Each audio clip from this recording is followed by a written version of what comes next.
Welcome, everyone. One of the best ways to prepare for the IELTS speaking test is to see it in action. That's exactly what we're doing today with this complete mock test from Spinta. As you listen, think about what the candidate does well and where they could improve. Afterwards, we'll compare notes with a full performance breakdown. Let's begin. Good morning. Can you tell me your full name, please? Good morning. My name is Daniel Roberts. I grew up in a small town near the coast, but now I live in the city for work, so I usually say I am from two places, which sometimes confuse people when they ask me where I am from. Where is home for you now? At the moment, my home is in Bristol, a city with quite good public transport and many parks. I moved here about 4 years ago because of a job opportunity, and I have been quite happy here despite missing the calm of the seaside. Do you work or study at the moment? I work as a project coordinator in a small tech company. The work is busy but interesting, and I enjoy organizing things and talking with different teams. It can be stressful sometimes, but overall I find it rewarding, and it helps me to improve my communication skills. What do you enjoy most about your work? I think the best part is solving problems and seeing a project succeed. I like the variety of tasks and the social aspect, meeting new people. Also, I learn new tools frequently, which keeps the job fresh and avoids boredom. Do you have any hobbies? Yes, I enjoy music and reading in my free time. I am interested about music production and sometimes try simple mixes at home. Reading helps me to relax, and I prefer non-fiction and history, because it gives context to current events in my view. Why do you prefer that reading style? I prefer non-fiction because I like learning about real events and ideas. It feels useful and sometimes inspiring. Fiction is nice too, but after a long day, I often choose something that helps me understand the world or my job better. Do you like traveling? Yes, I like traveling a lot. I try to visit at least one new place each year, domestic or abroad. Traveling helps me to relax, and also expands my perspective. It is sometimes tiring, but usually worth the effort for the memories and food. Tell me about one memorable trip briefly. One memorable trip was to the Highlands in Scotland. The landscapes were dramatic and quiet, quite different from city life. I hiked, visited small villages and tried local food. It felt refreshing, and I remember thinking nature is incredible and I should visit more often. Now I'd like you to speak for 1 to 2 minutes on a topic. Describe a place in your country you would recommend to visitors. Say where it is, what can be seen there, why it is special, and explain why you would recommend it. I would recommend the Lake District, which is in the northwest of England. It is famous for lakes, rolling hills and charming villages. Visitors can walk around lakes, climb small mountains, and enjoy traditional pubs. It feels special, because the scenery changes with weather and seasons, and it is an easy escape from busy towns. I recommend it to those who like outdoors and photography. If I had more time, I would explore more remote paths, but even short visits give a good sense of tranquility and natural beauty. Any particular town there? I especially liked Ambleside because it has good access to walks and a friendly atmosphere.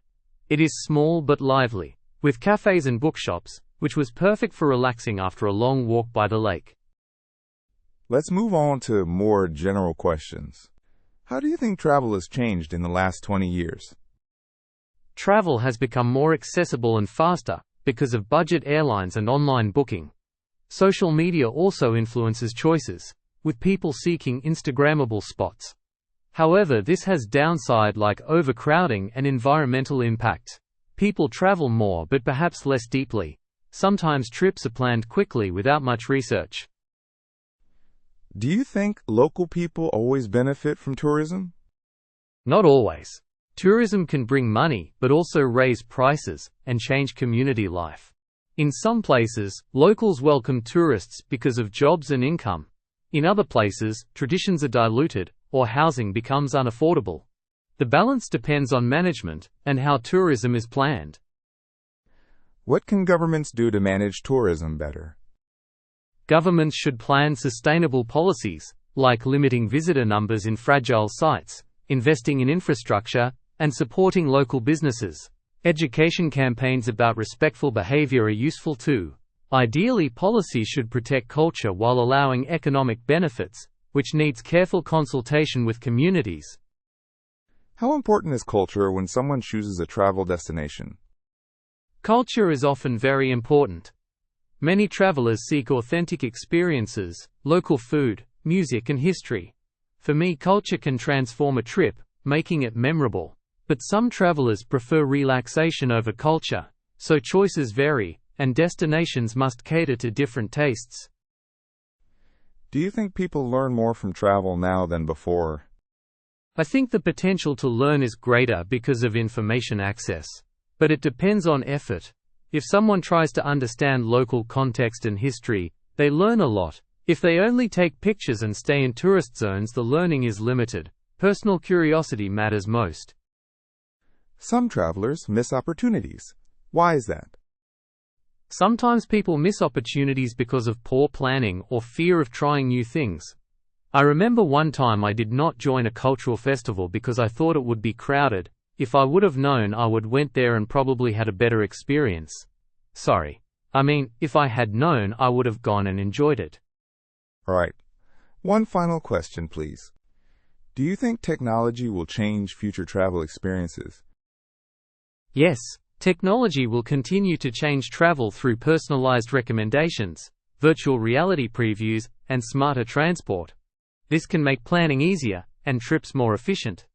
But there is a risk that technology reduces spontaneity or makes experiences too tailored, which might make travel less adventurous for some people. That is the end of the speaking test. Thank you. The candidate demonstrated Band 7 level performance.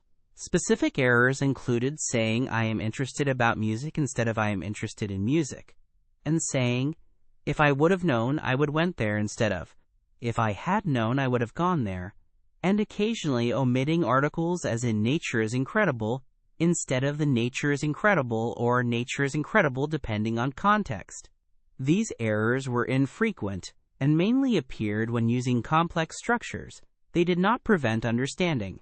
Fluency was strong with a natural flow, minimal long pauses, and only brief hesitations or self-corrections. Vocabulary was wide and appropriate overall, with some imprecision in less common topics. Grammatically, the candidate used a good range of structures, with most errors occurring in conditionals and article use. The score of Band 7 is justified because communication was clear, coherent, and well organized, and pronunciation was natural. What prevented a higher score were the few systematic slips in complex grammar and occasional small vocabulary inaccuracies. To reach Band 8, the candidate should aim to eliminate conditional and article errors and use slightly more precise lexis in less familiar topics. Thank you for practicing with this IELTS speaking mock test. Visit Spinta for more comprehensive mock tests and personalized feedback to boost your IELTS score.